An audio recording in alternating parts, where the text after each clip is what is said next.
In this tutorial, we will look at MIDI tracks. First off, let's create a MIDI track. I can choose from the track menu, New, and where it says Audio Tracks, now I can select MIDI track. Notice that it says Mono on the left and Samples on the right. When I go to MIDI track, click on that, Mono disappears, and Ticks shows on the right. The mono that disappeared on the left refers to audio type tracks, since they have an audio signal that comes out and can be 1, 2, or more channels. A MIDI track is just a stream of instructions. It has no sound or no particular destination. The samples change to ticks because in most cases when you're editing, recording MIDI, you want it to line up to bars and beats, and the ticks line up to bars and beats. So if you change tempo, the notes will go faster or slower. I'll say create. There's our MIDI track. If we look closely, we see this little icon that tells us that our track is tick based. If we look on this menu, we see some of the entries that are similar to audio tracks, but there's also things about notes, right? So we can see notes on this track, instructions,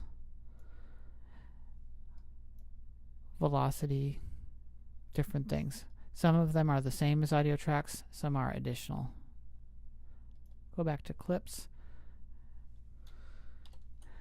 I have one MIDI clip here. I'll drag that in. And you notice you can see it in piano roll style as well. There's our notes. Alright, if I was to press play right now, we probably won't hear anything. All I've got is instructions. Let's try that.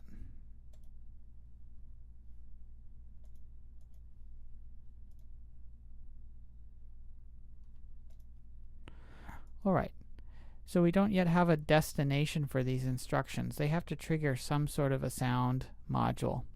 It can be a virtual synthesizer, or it can be an external synthesizer, something. To use a virtual synthesizer, we want to add an aux track with a virtual instrument plugin. So I'm going to go over here, change my view up a little bit.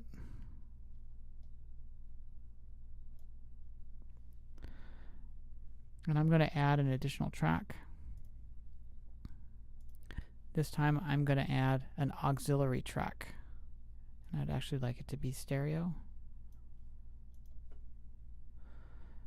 Okay, an auxiliary track is simply an audio playthrough track. So I can insert a virtual instrument here and then send the output of my MIDI track to that virtual instrument.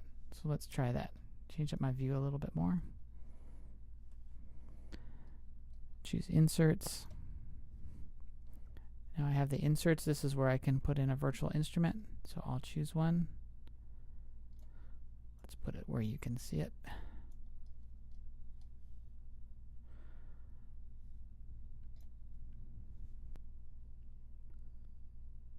Alright, now we have a virtual instrument. We should hear something when I press on its keys.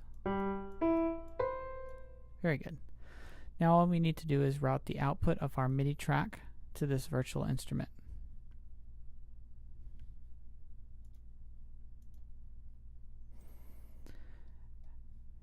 This is our MIDI track here. It says MIDI. Here is the output. The output of a MIDI track is going to be different looking than an auxiliary or audio track, since an auxiliary or audio track sends its output to an audio interface. The MIDI sends it to some other MIDI device.